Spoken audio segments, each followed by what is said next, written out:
ये कहानी है असल संपत्ति की। काफी पुराने जमाने की बात है।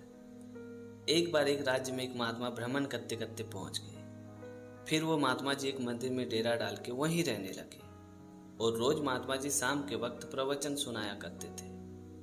पहले पहले तो महात्मा जी की प्रवचन सुनने के लिए बहुत ही कम लोग आया करते थे, लेकिन फिर धीरे धीरे महात्मा जी के प्रवचन सुनने के लिए पूरे राज्य के लोग इकट्ठा होने लगे। खूब वहां भीड़ होने लगी। जो भी लोग महात्मा जी की प्रवचन सुनते थे वो लोग महात्मा जी की बहुत ही तारीफ करते थे और कहते थे कि अगर महात्मा जी के प्रवचन कोई सुनेगा तो उसके जीवन का मार्ग ही बदल जाएगा।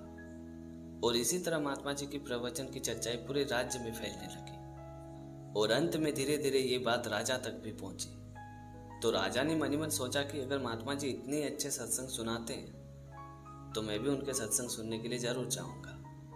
और एक दिन जब राजा महात्मा जी के सत्संग सुनने के लिए गए तो उस राज्य के प्रजा ने महात्मा जी के सामने उस राजा की खूब निंदा की और कहने लगे कि ये राजा तो बहुत ही लालची है, हमारे ऊपर तरह तरह के कर लगा के हमसे पैसे वसूलते हैं। यहाँ तक कि हम लोग जितना अनाज उगाते हैं उसमें से आधा तो ये राजा ही ले जाते हैं। पता नहीं हमें इस राज्य में कब तक इस तरह का जुल्म सहना पड़ेगा। और इस तरह के कई तरह की शिकायत लोग महात्मा जी के सामने करने लगे और कहने लगे कि महात्मा जी आप राजा को समझाते क्यों नहीं? अगर आप कहेंगे तो आपकी बात वो जरूर मान जाएंगे। ये बात सुनते महात्मा जी ने मुस्कुराते हुए सभी लोगों से कहा कि मैं तो महात्मा हूँ, मेरा काम है लोगों को धर्म के रास्ते पे चलने सिखाना, ना कि राज के विषय में चर्चा करना। फिर भी मैं उस राजा को समझाने की कोशिश जरूर करूंगा। और ये बोल के महात्मा जी अपने विश्राम कक्ष में चले गए। और अगली सुबह जब महात्मा जी जगे तो उन्होंने देखा कि राजा के 2 सैनिक मंदिर के सामने महात्मा जी का इंतजार कर रहे थे। तो महात्मा जी ने उन दोनों सैनिकों से पूछा कि क्या बात है, आप लोग मेरी क्यों प्रतीक्षा कर रहे हो? तभी उन सैनिकों ने महात्मा जी से कहा कि हमारे राजा ने आपको अपने महल में प्रवचन सुनाने के लिए आमंत्रित किया है। ये बात सुनते महात्मा जी ने कहा कि ठीक है, आप लोग जरा प्रतीक्षा कीजिए, मैं पूजा पाठ करके फौरन आप लोग के साथ चलता हूँ। उसके बाद महात्मा जी पूजा पाठ करने के बाद उन सैनिकों के साथ राजा के महल में चले गए। राजा के महल में पहुंचने के बाद महात्मा जी थोड़ी देर आराम वगैरह किए। उसके बाद महात्मा जी अपना प्रवचन सुनाने लगे। महात्मा जी जब प्रवचन सुना रहे थे तो महात्मा जी के झोले से कुछ कंकड़ पत्थर जमीन पे नीचे गिर रहे थे।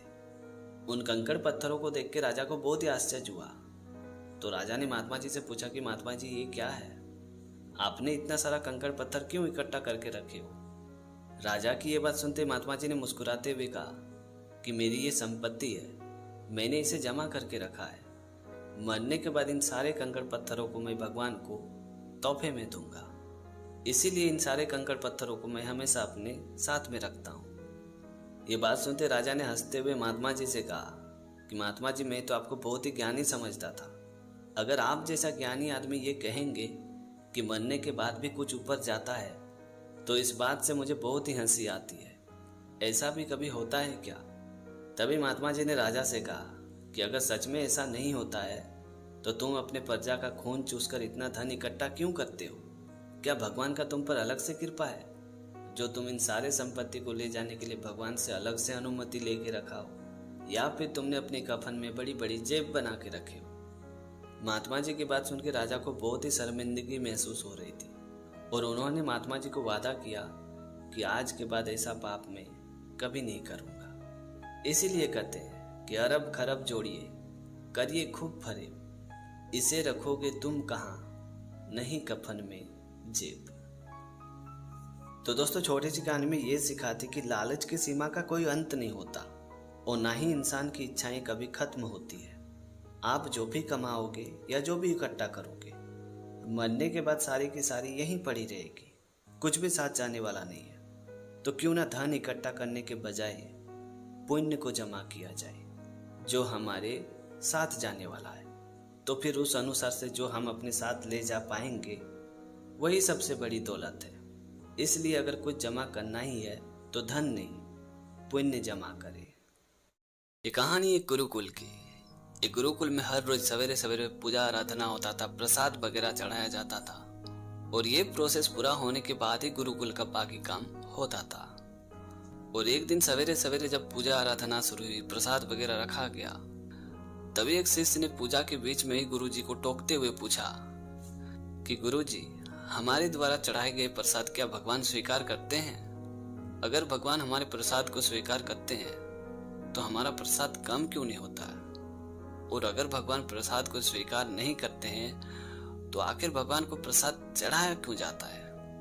अपने शिष्य की ये बात सुनकर गुरुजी ने उस वक्त कुछ नहीं कहा। गुरुजी ने जो पूजा का प्रोसेस था वो पूरा किया, फिर सभी शिष्यों को एक श्लोक याद करने के लिए दिया और करीबन 1 घंटे बाद गुरुजी ने उसी शिष्य से पूछा कि क्या तुम्हें श्लोक याद हो गया है? तो उस शिष्य ने कहा कि जी गुरुजी, मुझे श्लोक पूरी तरह से याद हो गया।